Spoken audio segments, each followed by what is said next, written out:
Hola, ¿qué tal? Muy buenos días. En una semana marcada en el panorama internacional, una vez más por la crisis migratoria, esta vez con una dramática foto que conmovió al mundo y que contribuyó a crear más conciencia sobre este verdadero drama, la mayor crisis migratoria desde la Segunda Guerra Mundial. Y una semana en la que también, ya en Latinoamérica, estuvo marcado en dos países por hechos de corrupción política con fuertes derivaciones institucionales. Comenzamos hablando de esto último, concretamente de Guatemala, que en este caso un escándalo judicial terminó con la dimisión del presidente y su enjuiciamiento. Se trata de Otto Pérez, quien no es más ya el primer mandatario de Guatemala, pese a la resistencia que tuvo él para renunciar. Todo esto por un escándalo de corrupción en las aduanas. El pasado martes el Congreso le quitó la inmunidad que tenía Otto Pérez como presidente, mientras se sumaban los pedidos para que renuncie, tanto de buena parte de la ciudadanía como de Fuerzas Vivas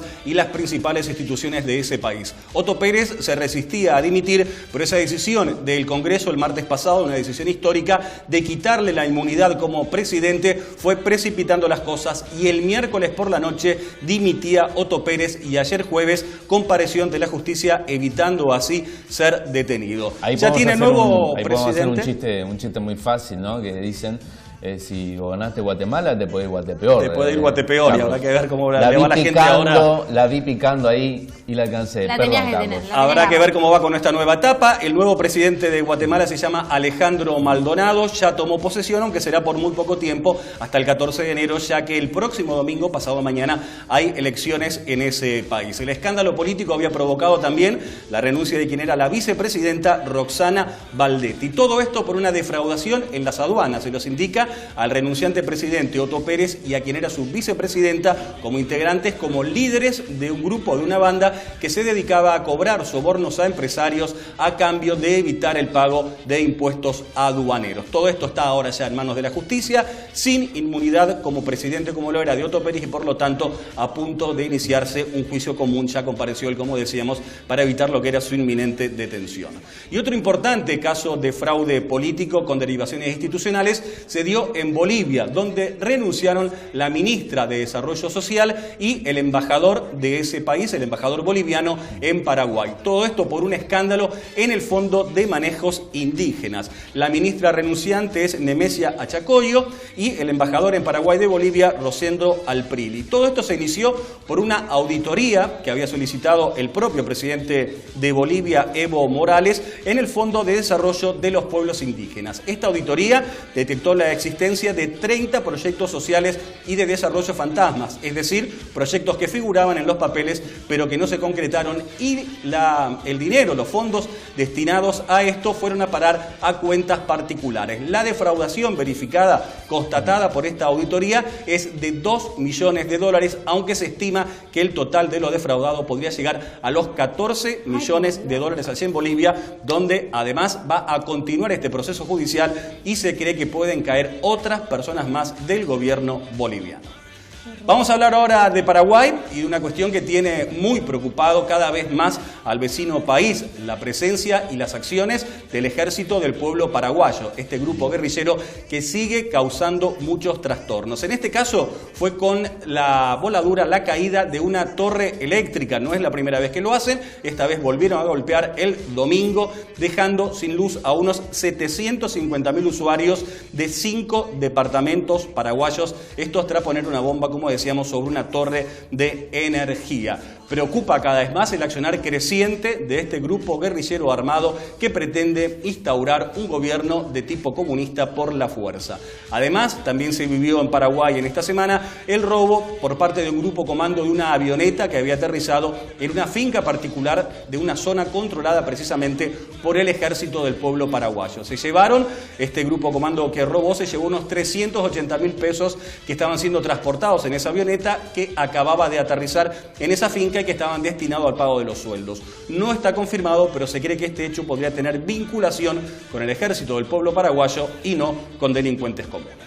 Cambiando ya de continente, nos vamos a referir a ese tema que les decíamos fue el más importante en el plano internacional en la semana, como es la crisis migratoria, y con ese dramático suceso vivido en las costas de Turquía con la muerte de 12 personas, 5 de ellos niños. Y el caso dramático por la foto, sobre todo por esa imagen que conmovió al mundo, de un chico de 3 años de edad, Aylan Kurdi, muerto en la costa de Turquía tras haber naufragado la embarcación en la que se dirigían. Eran sirios que escapan del desastre que se está viviendo en ese país, envuelto en una terrible guerra, y están sumando miles y miles los sirios que abandonan el país en busca de asilo político en Europa. Como parte de ese proceso, pues naufragaba esa embarcación con 13 personas frente a las costas turcas y una familia entera prácticamente perecía. Viajaban el matrimonio con sus 2 hijos, solo pudo salvarse el padre, y ayer veíamos el dramático testimonio de este padre en relación a la muerte de sus hijos. Decía que se le escaparon de sus manos cuando el barco se dio vuelta por la fuerte marea que había y también, al parecer, porque llevaba muchas más personas de la capacidad de esta embarcación. A consecuencia de esto, más allá de lo que sucede respecto a la tragedia, ¿no?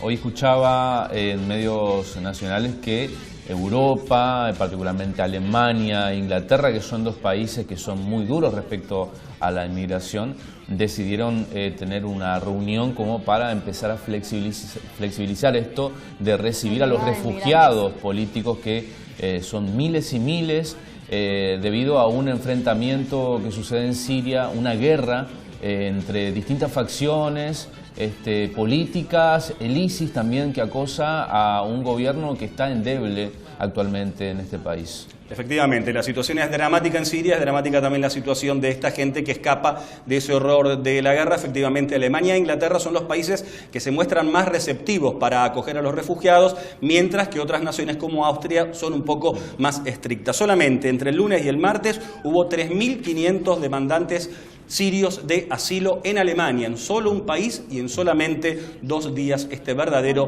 drama humanitario, mientras que en Hungría también, debido a la avalancha de inmigrantes sirios, se vive una semana de verdadero caos con una Hungría abarrotada de inmigrantes. Hay que decir que no todos los países tienen una política de recibir a los refugiados políticos. La Argentina la tiene actualmente para los refugiados sirios. Y también hay polémica sobre los criterios. Se está cuestionando a Alemania por su decisión de concederle asilo a los refugiados sirios, pese a que hayan arribado en primera instancia a otro país. Hay una declaración internacional que señala que los refugiados tienen que pedir asilo al país al que llegan y no trasladarse a otro país y pedir asilo allí. Pero en toda cuestión, esto es lo de menos, y lo importante es poder ayudar a esta gente escapando de ese verdadero drama de la guerra. Y además del drama de las personas, también está el drama material que está causando el Estado Islámico, que sigue arrasando Palmira. La semana pasada ya comentábamos la voladura de un templo, y ahora se ha conocido la voladura de otro histórico sitio, en este caso el templo de Bel, que tiene 2000 años de antigüedad y que también fue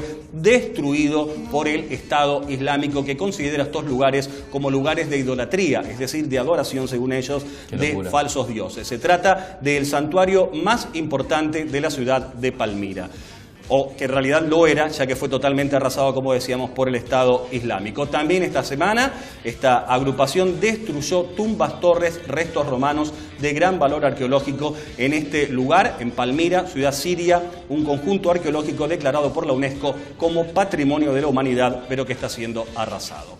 Y un último tema, en este caso relacionado al Papa Francisco, que ha decidido que se le conceda el perdón a todas las mujeres del mundo que abortaron y se arrepintieron de hacerlo, y también a quienes facilitaron esos abortos. Todo esto inscripto en el año del jubileo, un jubileo extraordinario anunciado por el Papa a inicios de este año y que va a comenzar el próximo 8 de diciembre. El Papa argentino Francisco también pidió una gran amnistía a los presos del mundo que tomaron conciencia del daño cometido y que se arrepintieron. Todo esto, como decíamos, en el año del jubileo. Hay 2 tipos de jubileo: el jubileo ordinario, que se realiza cada 25 años, el último tuvo lugar en el año 2000, el próximo en el 2025, pero también entre medio se realizan años jubilares extraordinarios, como es en este caso, y con esta nota destacada de que el Papa ha pedido el perdón para todas las mujeres que abortaron y se arrepintieron de haberlo hecho.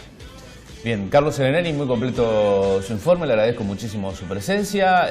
Bueno, nos ha despejado bastantes dudas respecto a cosas que han sucedido en todo el mundo. La verdad que me siento un poco mareado de haberme pegado una vueltita por Siria, por Paraguay, rápido, tan pero rápido, Carlos. conciso, me gusta eso. Bueno, muchas gracias. Hasta el viernes que viene. Gracias, Bueno, Carlos, gracias. nos vemos.